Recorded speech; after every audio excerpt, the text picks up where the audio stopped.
Salut, on se retrouve pour une nouvelle vidéo et cette fois-ci ça sera une vidéo book haul. Allez, on regarde ça tout de suite. With you, I can be sad with you. Just take my hand and fly up through the dreams where the skies are so clear. With you, I wanna stay with you. Donc oui, pour ceux qui se posent la question, on va avoir deux vidéos qui se suivent avec les mêmes vêtements. Flemme de me changer et je les filme à la suite. Ceci étant dit, on peut démarrer le sujet de la vidéo. Du coup, la dernière vidéo book haul que j'ai fait, c'était décembre-janvier. Donc là, ça va être février-mars que je vais faire. Il y a certains livres que vous avez déjà vus dans la vidéo précédente, donc je vais démarrer avec et je vais passer vite. Donc j'ai acheté Witch and God, tome 1, 2 et 3 parce que je les avais lus en e-book. Du coup, j'ai acheté la trilogie et je l'ai pris en poche parce que je trouve ça qu'elle est trop mignonne. C'est de Livestone et c'est de la maison d'édition Ito. Et je ne vais pas redire à nouveau le résumé. Vous les avez vus sur plusieurs vidéos. N'hésitez pas à aller checker la vidéo juste d'avant si vous voulez avoir mon avis sur cette saga. Vous l'avez vu dans la vidéo d'avant. Donc c'est Tant que le café est encore chaud de Toshikazu Kawaguchi. Et dans la maison d'édition Le Livre de Poche. Donc je vous ai parlé de celui-là, c'est celui que j'ai lu. J'ai acheté entre temps le 2 que j'ai pas encore lu. C'est Le Café du Temps Retrouvé, toujours de la même autrice, la même édition. Donc ouais, j'avais beaucoup aimé. Si vous voulez avoir mon avis dessus, pareil, n'hésitez pas à aller checker. Et ça reste, je pense, dans le même vibe. Ça restera toujours dans le même café. C'est toujours au Japon. Et je pense que ça va être à peu près dans la même lignée, avec d'autres protagonistes, certainement, qui vont faire le voyage dans le temps. Je pense, je suis pas sûre, j'ai pas envie de lire à l'arrière pour pas me spoiler. Donc je verrai bien. Et j'espère qu'il sera aussi bien que le 1. Donc j'ai pris Noblesse Oblige que j'ai déjà lu, vous allez avoir mon avis bientôt. Je l'ai lu en mars. De Maïwen Alix dans la maison d'édition Slalom. Regardez-moi. Magnifique ce jaspace, j'adore. Franchement, on dirait un peu marbré. Marbre quoi. Bon, bref, très beau. Ça part de quoi là? On est donc dans le nous d'aujourd'hui, sauf que 1789 n'a pas eu lieu, en tout cas n'a pas réussi. On est toujours sous monarchie. Et pour que le peuple continue à apprécier la monarchie, il y a une télé-réalité qui a été mise en place qui s'appelle Noblesse Oblige, où je sais plus combien de roturières sont sectionnées, 14? Je sais plus. Il y a un certain nombre de roturières qui sont sélectionnées chaque année pour participer à cette télé-réalité afin d'espérer épouser des personnes de la noblesse, justement.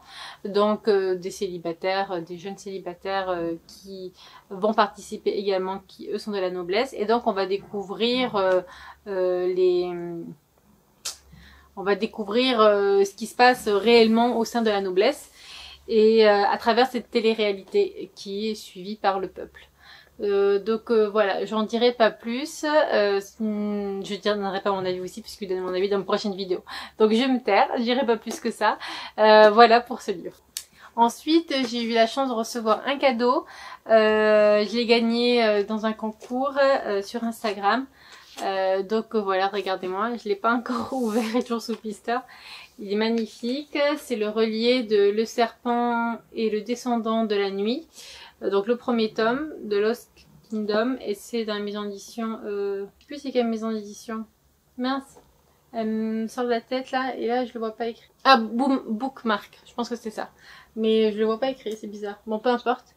C'est écrit par Carissa Broadbent.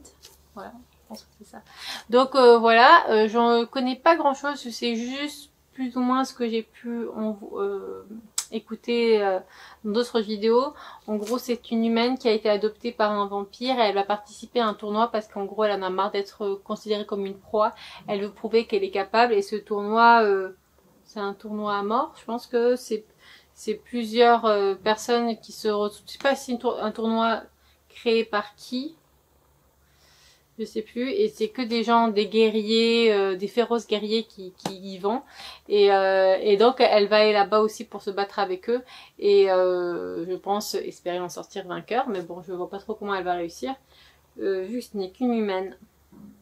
Quand Hunger Games rencontre le sang et la cendre dans un page turner unique, vous y trouverez une héroïne combative, un tournoi mortel, des ennemis forcés de s'allier, des clans vampires rivaux, beaucoup d'action et une romance slow burn.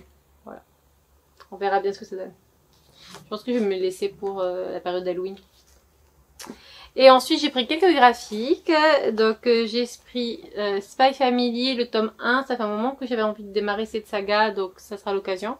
Comme il me reste plus grand chose en manga à lire, en tout cas dans ma pile à lire. J'ai également pris le carnet de l'apothicaire dans la maison d'édition Kiun, le tome 2. J'ai le tome 1 que j'ai déjà lu, mais ça fait tellement longtemps que j'ai lu, et je sais pas pourquoi j'ai pas continué la saga. Ça m'avait plu, mais bof, sans plus, mais je pense qu'il faut continuer pour voir. Surtout qu'un tome de manga ne donne pas grand chose au démarrage, et elle est tellement appréciée que je me suis dit allez, je vais lire le tome 2 pour me donner un avis définitif, mais du coup il faut que je relise le tome 1 parce que je me souviens plus de grand chose. Et enfin j'ai également pris de Abandoned Impress d'un maison d'édition Keybooks, et c'est le tome 2. J'ai lu le tome 1, donc c'est un webtoon, hein, c'est en couleur à l'intérieur comparé aux deux autres, par rapport plutôt aux deux autres, et j'avais bien aimé le 1. C'était pas non plus fou, mais j'avais trouvé ça plutôt sympathique, et je me suis dit pareil, je vais lire le 2 pour me donner un avis définitif de est-ce que je continue ou pas cette série.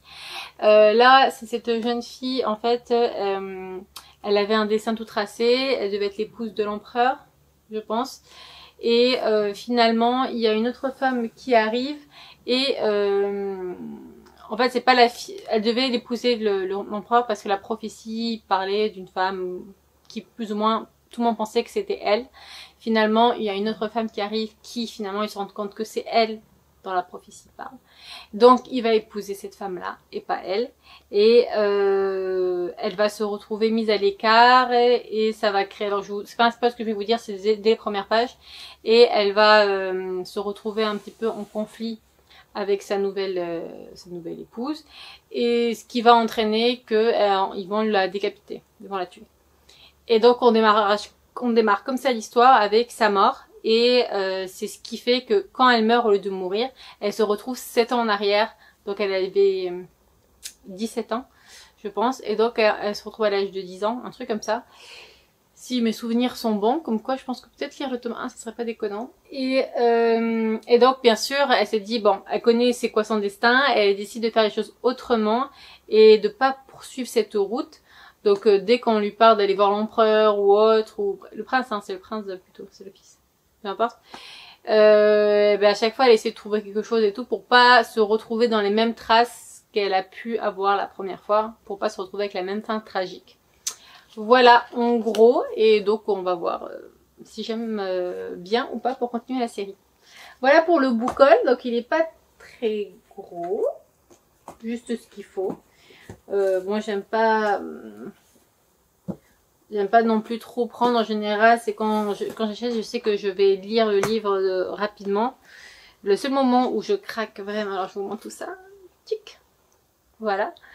Le seul moment où je craque vraiment, où je sais pas si je vais forcément les lire tous à la suite et tout, ce qui fait que des fois j'ai une pile à lire qui déborde. Bon, qui déborde, c'est un grand mot, elle prend une étagère. C'est quand je vais dans les salons. J'ai du mal à me raisonner. Je prends toujours plus que ce que j'avais imaginé de base. Et du coup je me retrouve avec plein de livres, et des fois je me dis ah mince, pourquoi j'aurais peut-être pas dû prendre celui-là, c'était pas forcément celui qui me fait le plus envie de lire maintenant, mais souvent en discutant avec l'auteur et tout, ça me donne envie. Je me suis dit allez, je le reverrai pas forcément à la personne, je discute avec la personne, il me prend une dédicace, on sympathise et tout, et du coup ça donne un certain charme à ce livre, en tout cas une certaine connexion on va dire, et je me dis c'est pas grave, même si je lis dans quelques années, au moins ils sont dans ma pile à lire. c'est peut-être pas forcément des livres des fois que je vais voir dans les librairies ou autres, ou qu'on en parle dans les réseaux, et du coup ça me fait plaisir de découvrir de nouvelles choses. Voilà, j'ai parlé beaucoup pour rien dire, mais bon, peu importe.